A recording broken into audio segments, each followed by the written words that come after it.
guys, welcome to my vlog. Nag-deliver kami sa EM Bicycle Center. Yan.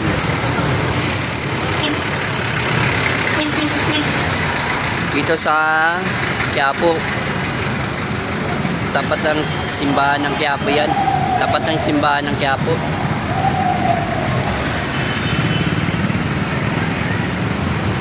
Ito yung kasama ko guys. Ito. Yan.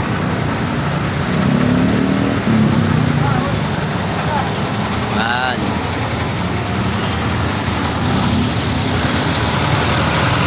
Yan building na, bagong building yan guys. Ang ganda. Habang tumatagal ang Manila, nag-a-approve ang lahat ng ang dami nagtatayuan ng mga gusali.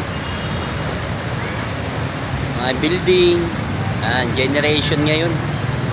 Itong 2025. Yan.